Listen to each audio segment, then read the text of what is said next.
In today's episode of the WPG podcast, we'll be discussing if are aliens real and is the government hiding them in the U.S. Air Base Area 51, located inside of Nevada, along with what they are doing in Area 51 if there are no aliens.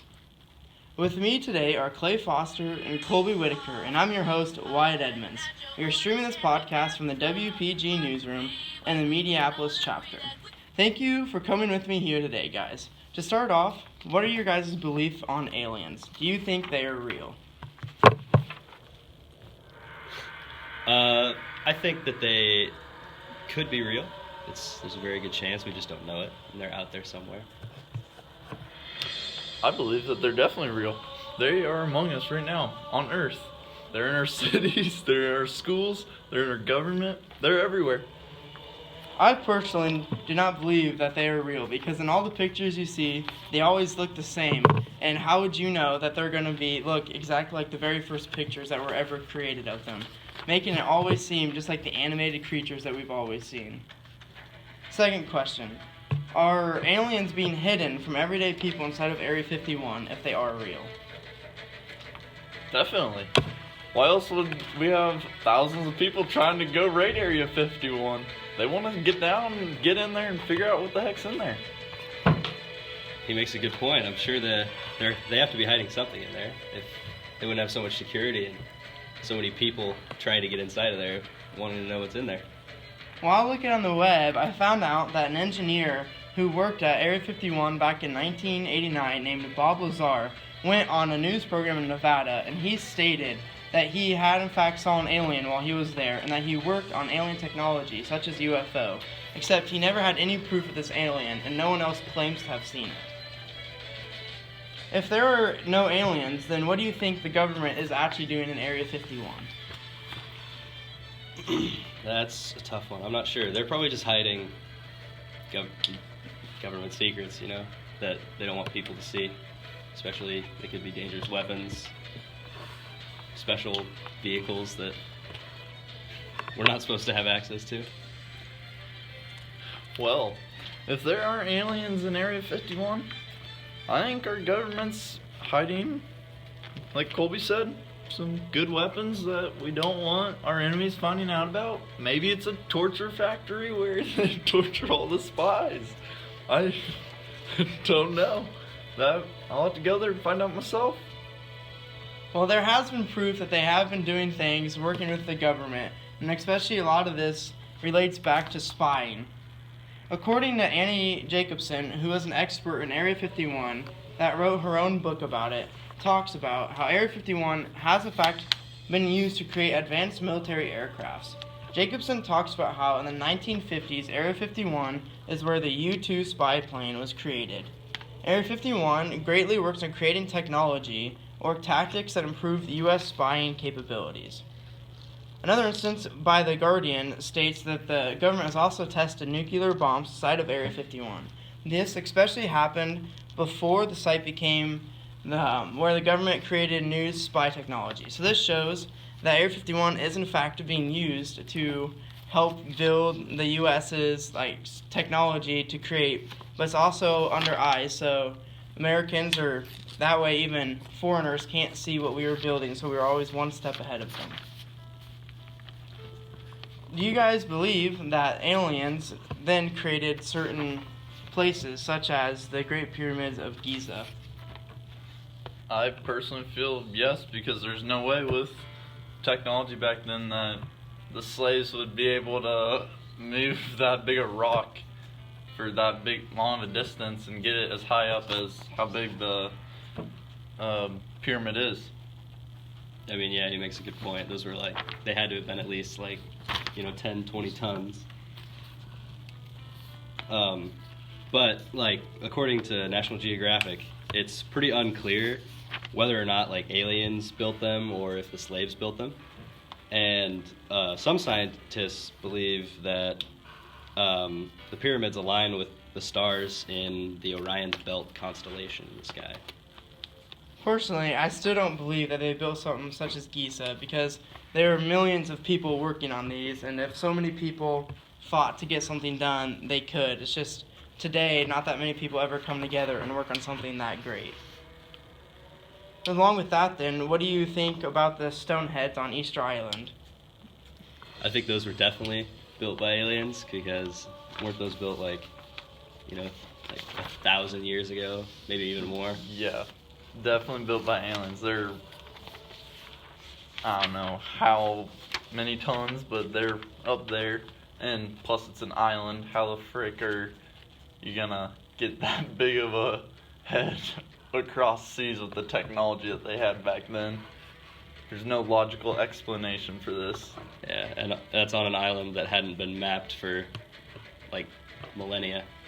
Along with that, like, how they got into the ground and are just staying there, but I don't know how to explain it, but I think just aliens came in with their UFOs and used their teleporting devices and dropped the head onto the island, and when it fell out of the UFO, it just got dug in. Also, like, for the heads on Easter Island, National Geographic says that there are lots of people that do believe that aliens created these massive heads and placed them there, and they also believe that each head represents like the head of a family, so it could be the head of an alien family. well, throwing it back to kind of Area 51 again, are the ships that people see around there, do you think they're UFO alien ships, or do you think that it's something the government has created themselves? It could depend. Like, maybe the government wants people to think that they're UFOs so they don't actually see real UFOs flying around that area. Well, going back in history, the people back in the 1950s thought that the U-2 spy planes were UFOs, and well, that just word got around that there's UFOs, and then people started conspiracy theories saying, hey, that's an alien spaceship, but UFOs could also be alien ships, considering how many UFOs are reported in the years.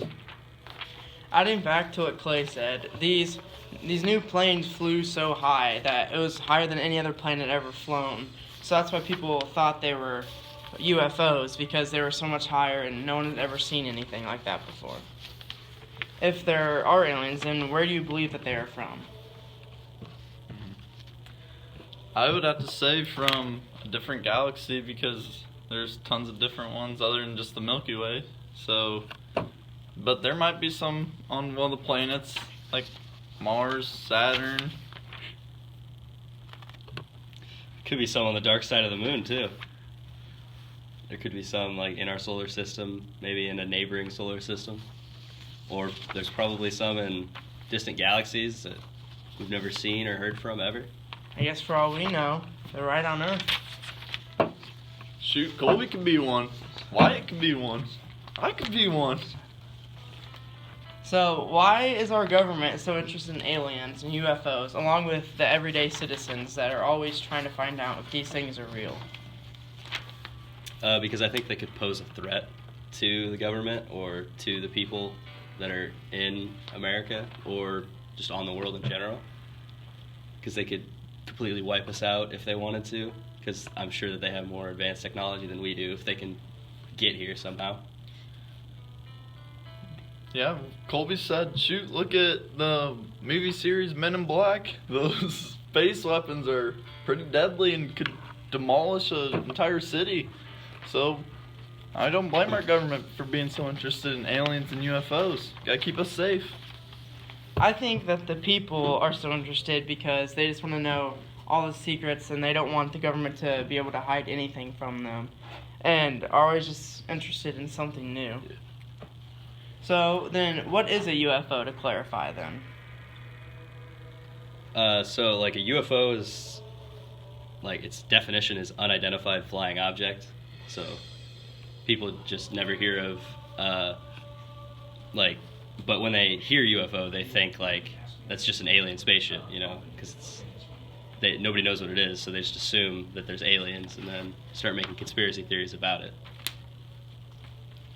Yeah, so it's just like throwing it back to the U-2 again. It's people didn't know what it was, so it counts as a UFO, but we all believe it's this flying saucer type thing that's like a circle, and everyone thinks it shoots rays that suck people up or disintegrate them, but it's truly just anything that no one has seen before. They just don't know what it is. So, what are the 6 different classifications that there are for UFOs? Well, according to howstuffworks.com, they state that there is 6 classifications for UFO. There are nocturnal lights, daylight disc, radar visual cases, close encounters of the first kind, close encounters of the second kind, and finally, close encounters of the third kind. Personally, I've never had the close encounters first, second, or third kind, but I have seen daylight disc in my lifetime. Have you guys seen any? I have not seen one personally, but you always see the pictures or videos online on the internet floating around anywhere. You can always look them up on YouTube and just see them, and it's hard to tell what they really are, and you never really know. Yeah, just the same as Wyatt. You see videos or pictures of all those different UFOs, and you just never know if they're real or not. Maybe they could be fake, made by the government to make people think about UFOs and never see an actual UFO. Thank you. So now we'll talk about there is really no proof in fact that there is such things as aliens.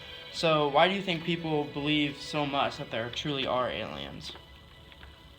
I think just because of how many people that believe that there is. I think that just goes to help other people think that there is real ones.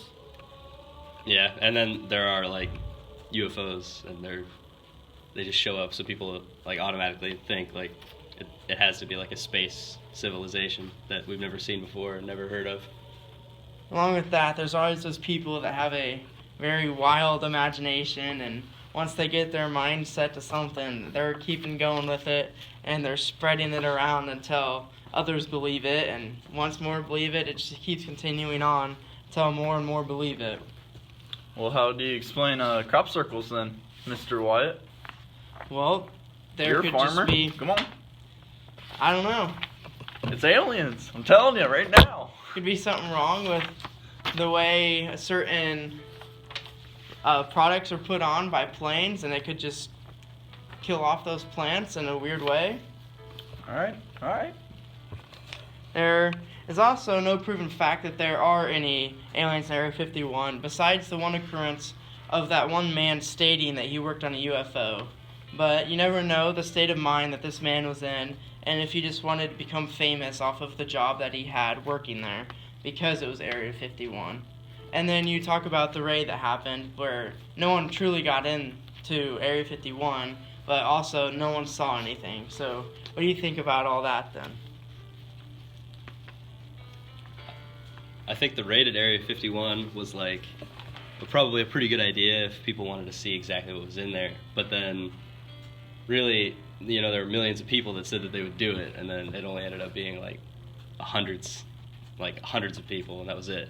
So they really didn't have much of a chance against any of the protection in Area 51, which that's pretty difficult if it's a government protected area. How are you supposed to get in with 100 people running around like Naruto from a Japanese anime, drinking Monster? And having Kyle's there, shoot. But yeah, with what you said, if the government should just let a couple people in so then they can actually find out, I'd say. Because everybody's questioning, are aliens real? Well, we know that Area 51 is an Air Force base that is highly protected by the government. So it will be a long time before anyone truly gets in there to see what is happening, because it does not seem like the government is trying to disclose what is happening in there by any means. So that will conclude all the questions I have for you guys for our podcast about Area 51 and whether or not aliens are real. Thank you, both Clay and Colby. This was Wyatt for the WPG podcast, signing out.